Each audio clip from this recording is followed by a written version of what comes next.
అందరికీ నమస్తే ప్రజలారా, welcome to MLR news Telugu. నేను మీ కొత్తూరు రమేష్. ముందుగా ప్రతి ఒక్కరు కూడా మన ఛానల్ని కింద ఉన్నటువంటి సబ్స్క్రైబ్ బటన్ని నొక్కి అందరూ కూడా సబ్స్క్రైబ్ చేసుకోండి.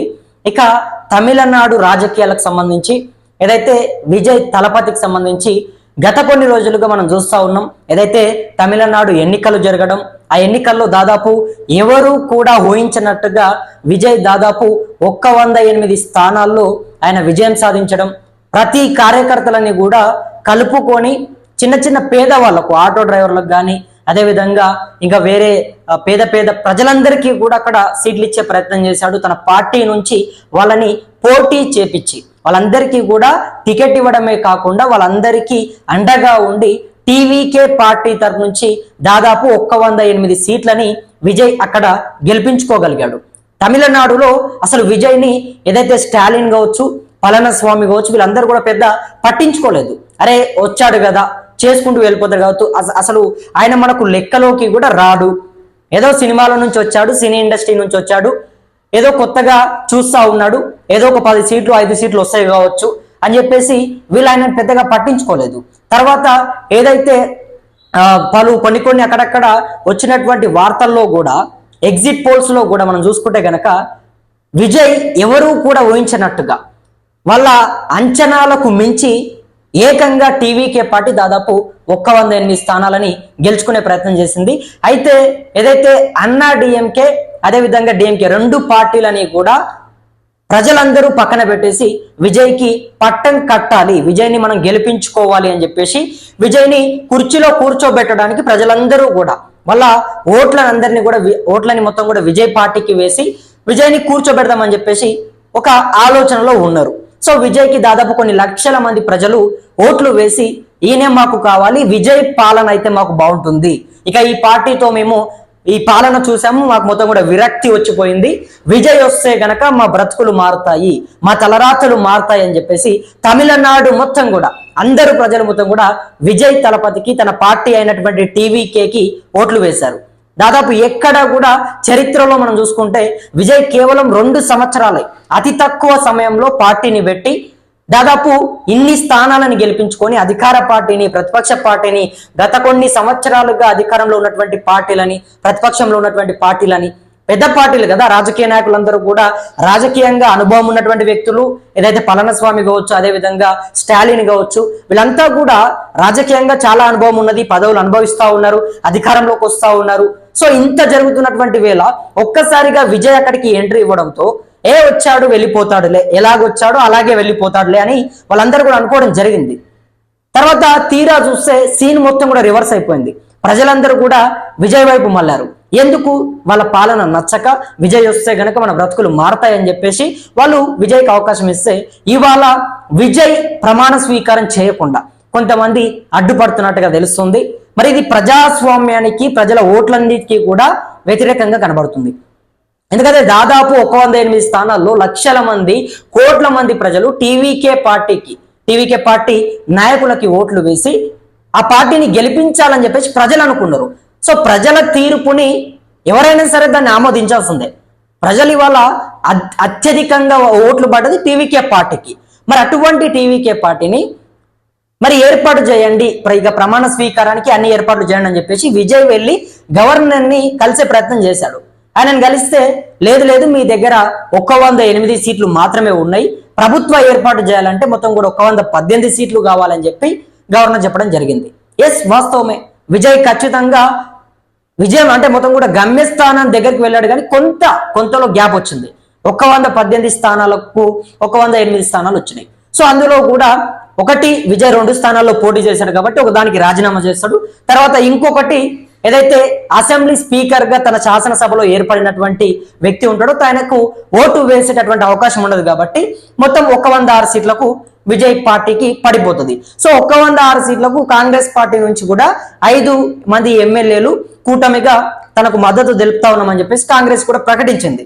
సో మరి ఇవి 5 106 కలిపితే 111 సీట్లు అవుతాయి. తర్వాత మిగతా ఇంకొక 7 సీట్లు కావాలి, ఇంకొక 8 సీట్లు, అత్యధికంగా 118 అంటే దానికి ఒక సీట్ ఎక్కువగా అనుకున్నా కూడా 119 సీట్లు. ఆ రకంగా ఇంకొక 8 మంది 8 మంది ఎమ్మెల్యేలు విజయ్ పార్టీకి కావాలి.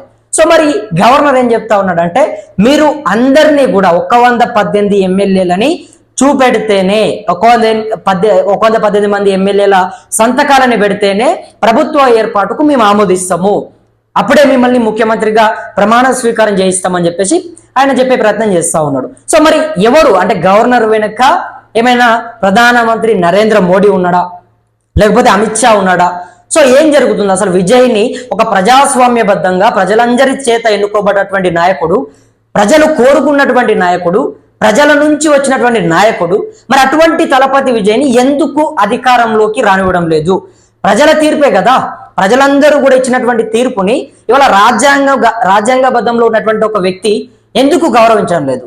అంటే ఇంకొక 7-8 సీట్లని నేను మొత్తం కూడా అసెంబ్లీ స్టార్ట్ అయ్యేలోపు శాసనసభలోకి తీసుకొని వస్తాను, నేను ప్రూవ్ చేసుకుంటాను, 7-8 మంది ఎమ్మెల్యేలని నేను తీసుకొని వస్తాను నా పార్టీలోకి అని చెప్పేసి విజయ్ చెప్తా ఉన్నాడు. నాకు ఒక అవకాశం ఇవ్వండి, నేను ఆ 8 మందిని కూడా నా పార్టీలోకి తీసుకునే ప్రయత్నం చేస్తాను అని చెప్పేసి చెప్తా ఉన్నాడు. కానీ గవర్నర్ మాత్రం నో లేదు, అసలు ప్రసక్తే లేదని చెప్పేసి చెప్తా ఉన్నాడు. మరి ఏదైతే పార్లమెంట్ ఎన్నికలు జరిగినప్పుడు బీజేపీ పార్టీకి కూడా అంత పెద్దగా ఏం రాలేదు కదా, మ్యాజిక్ ఫిగర్ కు తగ్గట్టుగా 280 సీట్లు ఎక్కడ వచ్చినాయి, 220 వచ్చినాయి. మరి అప్పుడు కూడా పొత్తు పెట్టుకునే కదా అధికారంలోకి వచ్చింది. మరి అప్పుడు కూడా మీరు ప్రూవ్ చేసుకోండి, అప్పుడే మిమ్మల్ని ప్రమాణ స్వీకారానికి మేము ఆమోదిస్తాము, అప్పుడే మిమ్మల్ని ఆ కుర్చీలో కూర్చోబెడతామని చెప్పేసి ఏం చెప్పలేదు కదా. మరి ఒక విజయ్ దగ్గరికి వచ్చేసరికి ఎక్కడ ఈయన కుర్చీలో కూర్చుంటే ఎక్కడ ఇంకా ఏమైనా చేస్తాడు కావచ్చు, రాజకీయంగా ఎదిగిపోతాడు కావచ్చు అని చెప్పేసి తన పైన కుట్రలు చేస్తున్నట్టుగా కనబడతా ఉంది. విజయ్ పైన కావాలని, విజయ్ నా కుర్చీలో కూర్చోకుండా కొంతమంది రాజకీయ శత్రువులందరూ కూడా తనని కావాలని టార్గెట్ చేసినట్టుగా కనబడుతుంది. ఏదైతే ఏఐడిఎంకే పార్టీకి సంబంధించి కొంతమంది దాదాపు 20-30 మంది ఎమ్మెల్యేలు కూడా విజయ్ పార్టీలోకి వెళ్తారనే వార్తలు వచ్చినాయి. కానీ వాళ్ళందరినీ కూడా పర్సనల్ గా ఒక దగ్గరికి తీసుకొని వెళ్ళి ఒక రూమ్ లో కూర్చోబెట్టి ఎక్కడికి కూడా వెళ్ళనివ్వట్లేదట ఎమ్మెల్యేలని మొత్తం కూడా. డిఎంకే పార్టీ కావచ్చు, అన్న డిఎంకే పార్టీ కావచ్చు, 2 పార్టీలో కూడా ఎమ్మెల్యేలందరినీ కూడా రిసార్ట్స్ కి తీసుకొని వెళ్ళి అక్కడ మీటింగ్స్ పెట్టేస్తా ఉన్నారట. అంటే వాళ్ళు వెళ్ళాలి అనుకున్నప్పుడు, ఇప్పుడు మన తెలంగాణలో కూడా చూసుకుంటే కాంగ్రెస్ పార్టీలోకి దాదాపు బీఆర్ఎస్ పార్టీ నుంచి 10 మంది ఎమ్మెల్యేలు వెళ్ళారు. సో అదే రకంగా అక్కడ కూడా తమిళనాడులో ఒక 30 మంది వరకు కూడా అన్నాడీఎంకే పార్టీకి సంబంధించినటువంటి ఎమ్మెల్యేలు విజయ్తో మేము చేరుతాము, విజయ్తో మేము నడుస్తాము అని చెప్పేసి వాళ్ళు వెళ్దామంటే ఎవరైతే ఈ పళనిస్వామి వీళ్ళందరూ కూడా వాళ్ళని పర్సనల్ ఒక రిసార్ట్స్ కి అక్కడిక్కడికి తీసుకొని వెళ్ళి మీరు వెళ్ళొద్దు, లేదు అంటూ కూడా వాళ్ళు ఆపే ప్రయత్నం చేస్తా ఉన్నారట. ఇక ఇంకొక చర్చ ఏం నడుస్తా ఉందంటే అన్నాడీఎంకే డిఎంకే 2 పార్టీలు కూడా పొత్తు పెట్టుకోబోతా ఉన్నాయి. 2 పార్టీలు కలిసి పోటీ అంటే ఇప్పుడు 2 పార్టీలకు కూడా ఒకవేళ కలిస్తే సీట్లు అత్యధికంగా ఏర్పడతాయి, పార్టీ అధికారంలోకి వస్తుంది 2 పొత్తు పెట్టుకుంటే కనుక. మరి ఆ 2 పార్టీలు కూడా పెట్టుకుంటే అనే వార్తలు వచ్చినాయి. అయినప్పటికీ దాన్ని ఏదైతే మాజీ సీఎం స్టాలిన్ వాటిని కొట్టేసే ప్రయత్నం చేసిండు. లేదు అన్నాడీఎంకే పార్టీ మాకు బద్ధ శత్రువు, ఆనాటి కాలం నుంచి కూడా ఆ పార్టీ మాకు శత్రుత్వం చాలా ఉన్నది, ఆ పార్టీలతోని అసలు మేము పొత్తు పెట్టుకునే ప్రసక్తే లేదు అంటూ ఆయన చెప్తా ఉన్నాడు. అక్కడ పళనిస్వామి కూడా నేను అసలు ఖచ్చితంగా కూడా ఏమాత్రం పొత్తు పెట్టుకున్నాను అని చెప్పేసి ఆయన చెప్తా ఉన్నాడు. కాకపోతే మా పార్టీ ఎమ్మెల్యేలని విజయ్ లాక్కోవడానికి ప్రయత్నిస్తా ఉన్నాడు అనేటటువంటి కొన్ని ఆరోపణలని పళనిస్వామి చేస్తా ఉన్నాడు. సార్ మరి ఇక్కడ ఫైనల్ గా అంతిమంగా ఏదైనా కూడా విజయ్ని ప్రజలందరూ కూడా ఎన్నుకున్నారు, ప్రజలందరూ కూడా విజయ్కి ఓట్లు వేశారు.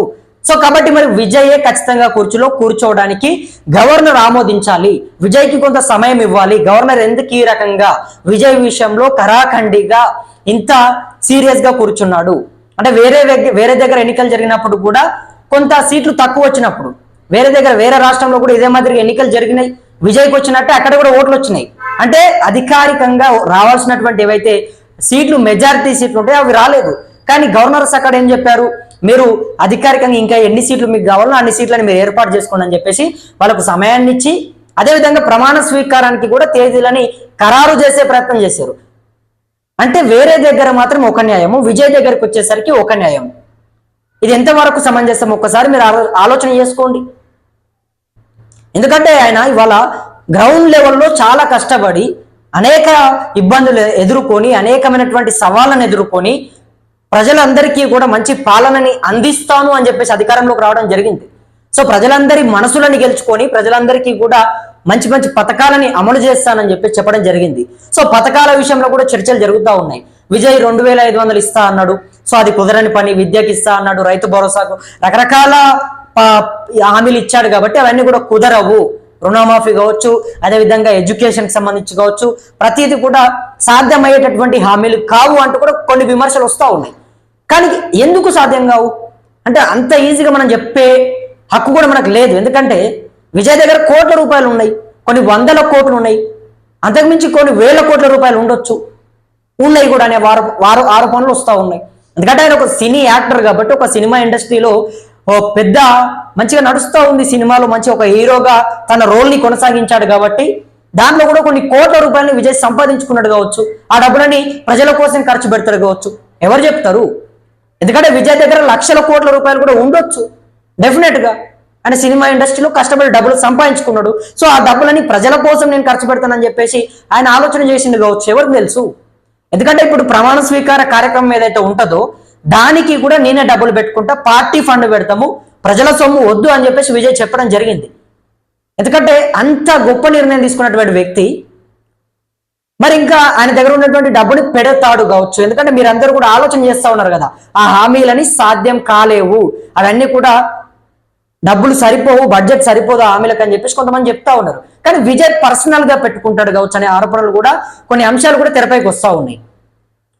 విజయ్ దాదాపు కొన్ని సంవత్సరాలుగా తన క్యాడర్ని మొత్తం కూడా, తన ఫాలోవర్స్ని అందరినీ కూడా మొత్తం కూడా అలర్ట్ చేసి ఎక్కడ కూడా తమిళనాడులో ఏం జరిగినా కూడా అక్కడికి పంపించి ప్రజలందరికీ కూడా అండగా ఉండే ప్రయత్నం చేశారట. ఎటువంటి కష్టం వచ్చినా కూడా ప్రజలకు విజయ్ అండగా ఉన్నారట. విజయ్ వెళ్ళకపోయినా అంటే జరిగినటువంటి సంఘటన దగ్గరికి కావచ్చు, అదే లొకేషన్ దగ్గరికి కావచ్చు, విజయ్ వెళ్ళకపోయినా విజయ్కి సంబంధించినటువంటి కొంత నాయకులు లేకపోతే ఆయన అభిమానులు వాళ్ళు వెళ్ళి ఎవరికైతే అన్యాయం జరుగుతుందో అటువంటి బాధితులందరికీ కూడా డబ్బులు ఇవ్వడము, పరామర్శించడము, ధైర్యాన్ని చెప్పడము, ఈ రకంగా విజయ్ మొత్తం కూడా తమిళనాడులో దాదాపు గత 3-4 సంవత్సరాలుగా ప్రజలందరికీ కూడా దగ్గర అయ్యాడట. ఎన్నికలు రాకముందే విజయ్ ప్రజల మనసును గెలుచుకున్నాడు. సో అదే రకంగా విజయ్ ఇక్కడ అధికారంలోకి రావాలి, ఎన్నికలని మనం పోటీ చేయాలి, మనం ఎందుకు రాజకీయం చేయొద్దు, మనం ఎందుకు అధికారాలని శాశ్వసించొద్దు అని చెప్పేసి ఆయన ఒక మంచి ఉద్దేశంతో, గొప్ప ఉద్దేశంతో ముందుకు వచ్చాడు.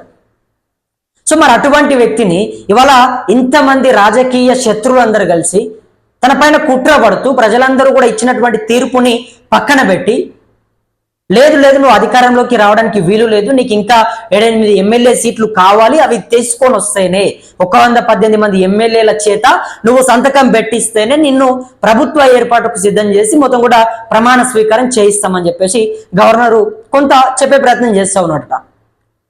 అంటే మరి విజయ్కే ఎందుకు అంటే నా ప్రశ్న ఇక్కడ వేరే వ్యక్తులకు ఎక్కడ కూడా లేదు. సో వేరే రాష్ట్రంలో కూడా జరిగింది ఇదే రకంగా. కానీ అక్కడ ఏం చెప్పారు, మీరు ఎమ్మెల్యేలని ఏర్పాటు చేసుకోండి, మీకు కొంత సమయం ఇస్తా ఉన్నామని చెప్పి వాళ్ళకి చెప్పారు. ఇదే విధంగా ఒకవేళ అధికార పార్టీలో ఉన్నటువంటి వ్యక్తులు అంటే వీళ్ళ ఇప్పుడు ఏదైతే బీజేపీకి సంబంధించి ఎవరైనా అక్కడ గెలిస్తే గనక అప్పటికప్పుడే ప్రమాణ స్వీకారం కూడా ఇప్పటికి అయిపోతుండే. అంటే మన పార్టీలో ఉంటే ఒక న్యాయము, వేరే పార్టీలో ఉంటే ఒక న్యాయమా? అంటే మనకు అధికారికంగా కొంత మనకు దగ్గరగా ఉంటే కనుక సమయం ఇచ్చేస్తాము, ఎమ్మెల్యేలను అవసరమైతే మనమే ఏర్పాటు చేసి తన పార్టీలోకి పంపిస్తాము, అన్ని చేస్తాము. కానీ ప్రజాస్వామ్యంగా ఒక పార్టీని పెట్టుకొని తనకంటూ ఒక గుర్తింపు తెచ్చుకొని కష్టపడి సింగిల్ గానే వెళ్తానేనని చెప్పేసి ఒక ధైర్యంతో, ఒక సాహసంతో ముందుకు వచ్చి ఇవాళ 108 స్థానాలని కైవసం చేసుకొని వచ్చినటువంటి వ్యక్తిని పక్కన పెట్టేస్తే ఎట్లా చెప్పండి? ఆయనకు కొంత సమయం ఇవ్వాలి. అదే విధంగా ప్రభుత్వ ఏర్పాటుకు పూర్తి స్థాయిలో కూడా సిద్ధం చేయాలి, విజయ్ని ముఖ్యమంత్రిని చేయాలి అని చెప్పేసి చాలా మంది కోరుతా ఉన్నారు. అందరూ కూడా అదే అంటూ ఉన్నారు, విజయ్ని ఎందుకు ముఖ్యమంత్రిని చేయట్లేదు, ఎందుకు విజయ్ ప్రమాణ స్వీకారానికి గవర్నర్ అడ్డుపడతా ఉన్నాడు? కేవలం ఒక 7-8 మంది ఎమ్మెల్యేలే కదా, వాళ్ళందరినీ కూడా విజయ్ అసెంబ్లీ మొదలు అయ్యేసరికి మొత్తం కూడా సర్దుబాటు చేసుకొని ఏర్పాటు చేసుకొని నేను తీసుకొని వస్తాను, సైన్ పెట్టుకో, అందరినీ కూడా సైన్ పెట్టిస్తాను, నాకు కొంత సమయం ఇవ్వండి అని చెప్పేసి ఆయన చెప్తా ఉన్నాడు. ఇక్కడ మనం అర్థం చేసుకోవాల్సింది ఏంటంటే విజయ్కి 108 స్థానాలు వచ్చినాయి. సో అత్యధికంగా వచ్చినటువంటి స్థానాలు ఆయనకే కాబట్టి ఆయనకు అప్పటికప్పుడే గవర్నర్ ప్రభుత్వ ఏర్పాటుకు ఆయనను ఆహ్వానించి మొత్తం కూడా ప్రమాణ స్వీకారం చేయించాలి. కానీ ఇక్కడ జరగట్లేదు. అంటే విజయ్ ఏదైతే 108 స్థానాల్లో గెలుపు ఫిక్స్ అయిన తర్వాత అప్పటికప్పుడే రిజల్ట్స్ వస్తున్నటువంటి నేపథ్యంలోనే తనకు ప్రోటోకాల్స్ మొత్తం కూడా కాన్వాయ్ వెళ్ళడము, పోలీసుల బందోబస్తు తన ఇంటి దగ్గర పెరగడము, ఇవన్నీ కూడా జరిగినాయి. అందరూ కూడా అనుకున్నారు ఇక విజయ్ సీఎం అవుతాడు, ప్రమాణ స్వీకారం రేపో మాపో చేస్తాడు అనే వార్తలు వచ్చినాయి. తర్వాత అన్ని కూడా ఫిక్స్ అయిపోయినాయి. ఇక విజయ్ సీఎం అనే ఆలోచనలో అందరూ పడ్డారు, ఫిక్స్ అయిపోయారు అందరూ కూడా ప్రజలు. కానీ అక్కడికి పోలీసులు బందోబస్తు వెళ్ళింది, కాన్వాయ్ వెళ్ళిపోయింది, అందరూ కూడా విజయ్ వైపు మళ్ళిపోయారు. గవర్నమెంట్ మొత్తం కూడా విజయ్ చేతిలోకి వెళ్ళిపోయింది. కానీ సీఎం గా విజయ్ ప్రమాణ స్వీకారం మాత్రమే ఒక్కటి పెండింగ్ లో ఉండే. సో అప్పుడు విజయ్ గవర్నర్ దగ్గరికి వెళ్ళి ప్రభుత్వ ఏర్పాటుకు సిద్ధం చేయండి, నాకు ఒక 7-8 మంది ఎమ్మెల్యేలు తక్కువగా ఉన్నారు, సో వాళ్ళని నేను తీసుకొని వస్తాను, వాళ్ళని కూడా సైన్ పెట్టిస్తాను, వాళ్ళని కూడా ప్రూవ్ చేసుకుంటాను, నాకు కొంత సమయం ఇవ్వండి, ప్రభుత్వ ఏర్పాటుకు అయితే ముందు మీరు సిద్ధం చేయండి, నేను ప్రమాణ స్వీకారం చేస్తాను, నాకు అత్యధికంగా ఓట్లు పడ్డాయి, ప్రజలందరూ కూడా నన్ను ఎన్నుకున్నారని చెప్పేసి గవర్నర్ దగ్గరికి వెళ్తే, లేదు నువ్వు 118 మంది ఎమ్మెల్యేలను తీసుకొని వస్తేనే, వాళ్ళందరూ సైన్లు పెడితేనే నిన్ను ప్రమాణ స్వీకారం చేయిస్తాను అని చెప్పేసి గవర్నరు మొండి పట్టుపట్టడం జరిగిందట.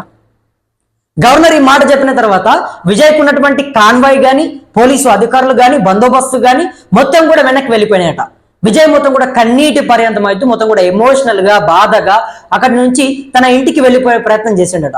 అరే ఎంత బాధ ఉంటుంది చెప్పండి. ప్రజాస్వామ్యంగా ప్రజల చేత ప్రజలందరూ కూడా మార్పు కోరుకొని 2 అతిపెద్ద పార్టీలు, ఏదైతే తమిళనాడులోనే అతిపెద్దగా అవతరించినటువంటి పార్టీలని సైతం పక్కన పెట్టి, 2 నాయకులను సైతం పక్కన పెట్టి, ప్రజలు విజయ్ గెలుపు కోసం విజయ్ని అధికారంలోకి తీసుకురావాలి, విజయ్ని నా కుర్చీలో కూర్చోబెట్టాలని చెప్పేసి ప్రజలు తీర్పిస్తే, ఇవాళ గవర్నర్ మాత్రం ఈ రకంగా చెప్పడం ఎంతవరకు సమంజసం అంటూ కూడా కొంతమంది మండిపడతా ఉన్నారు.